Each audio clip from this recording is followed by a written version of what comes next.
Jack Perkins was supposed to come back. That was the only expectation anyone carried that day. Not because plans were discussed in detail or promises were made, but because Jack always did. He was anchored to his routines in a way that made them invisible. The kind of man whose presence didn't draw attention until it was suddenly missing. When he left in his pickup, there was no sense of departure, no finality, just continuation. Hours passed before his absence began to feel unfamiliar.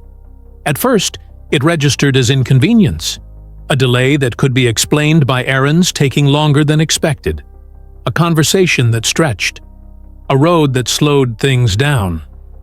Jack wasn't known for disappearing. He wasn't impulsive. He wasn't drifting.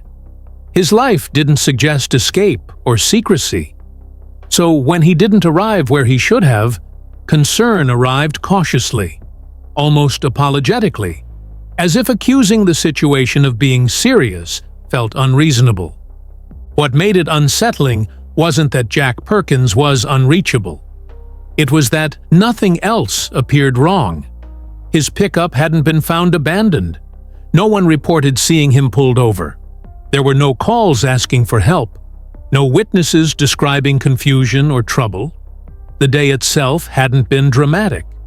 No storms that demanded attention, no chaos that could swallow a man whole. Everything about the environment suggested normalcy. That normalcy worked against him. As night approached, the silence surrounding Jack began to feel heavier. Not loud enough to demand urgency, but dense enough to resist dismissal. His phone remained quiet. His familiar patterns failed to reset. And still, the world around him moved forward as if nothing had been interrupted. Roads stayed open. Water nearby reflected the sky without disturbance. The landscape offered no clues because it offered no resistance. Disappearances are often imagined as violent or sudden. Jack's wasn't. It was subtle, clean, almost cooperative. He didn't vanish in a way that left scars behind. He vanished in a way that allowed the day to close normally, convincing everyone that tomorrow would explain what today could not. But tomorrow arrived without answers. And somewhere not far from where Jack Perkins was last expected to be, something ordinary had already slipped beneath the surface, beginning a silence that would last for years. The last confirmed details of Jack Perkins's movements offered no warning. He followed a path that made sense, one he had driven enough times to know it by feel. The pickup moved through familiar stretches of road where attention relaxed naturally, where nothing demanded a second look. There was no recorded urgency in his actions, no signs that he was rushing or distracted. Everything about his final hours suggested continuity rather than interruption. When investigators began reconstructing that day, they found a timeline that was intact but strangely empty. Jack was seen earlier. He was expected later. Between those 2 points was a stretch of time that refused to explain itself. No one recalled seeing his truck stopped along the roadside. No one reported a vehicle matching its description in distress. There were no marks on the pavement to suggest a sudden maneuver or loss of control. The road appeared to have done what it always did, carried traffic forward without incident. His pickup was a detail that shaped early assumptions. It wasn't a fragile vehicle. It wasn't associated with vulnerability. It suggested reliability, traction, stability. The idea that it could simply vanish along a routine route felt counterintuitive. That assumption quietly influenced how the disappearance was understood. Attention drifted toward possibilities that fit the image of a capable vehicle and a capable driver. Missed turns, intentional detours, choices made off the map. Nearby bodies of water were noted, but not emphasized. They were part of the scenery, not the story.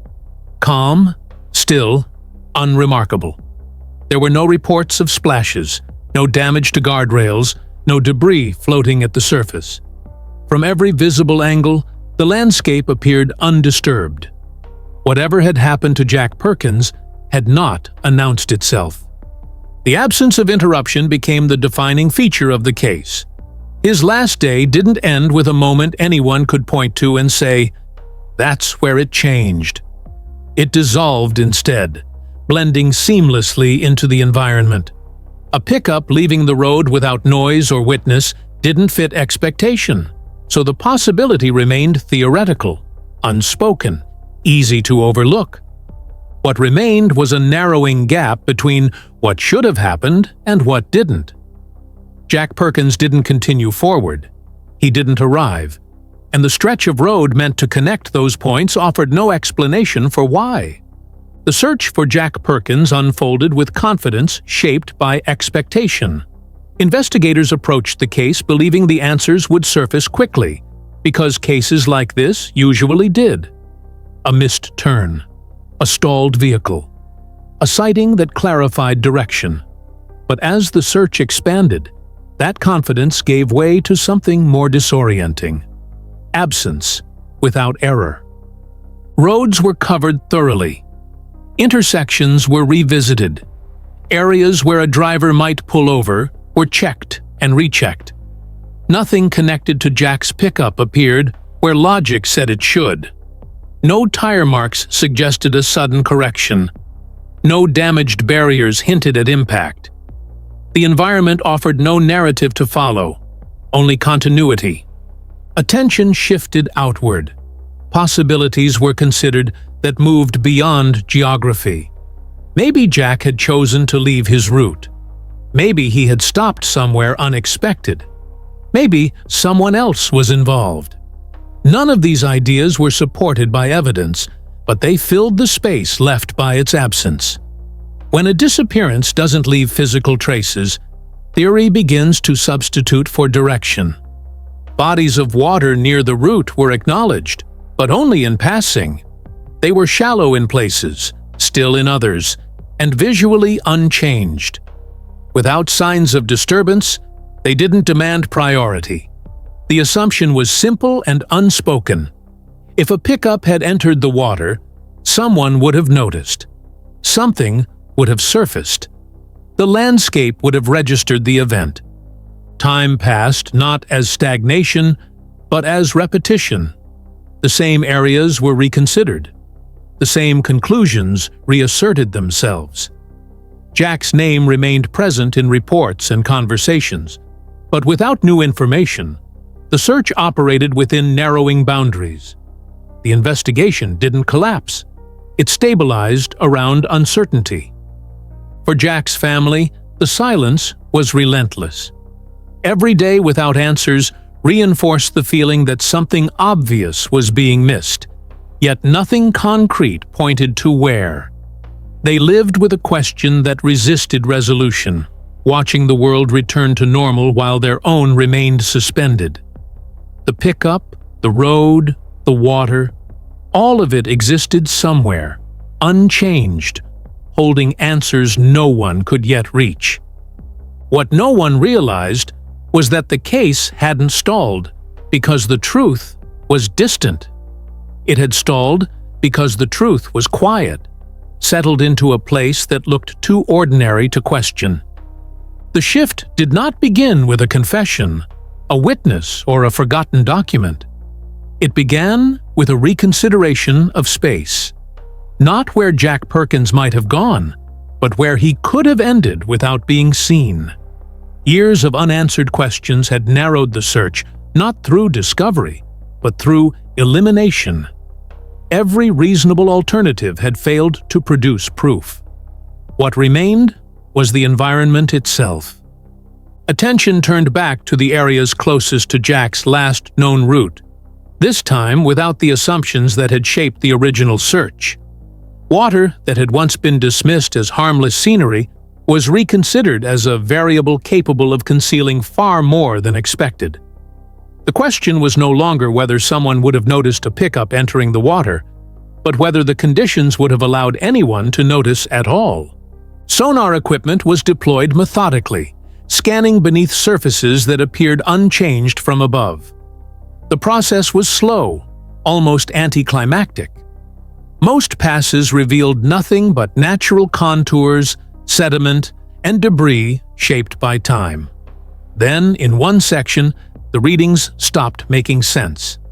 The outline was rigid, angular, too deliberate to belong to the landscape.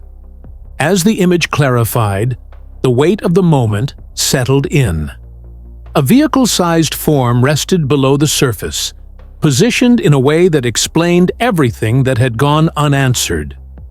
It wasn't close to shore, it wasn't visible from the road.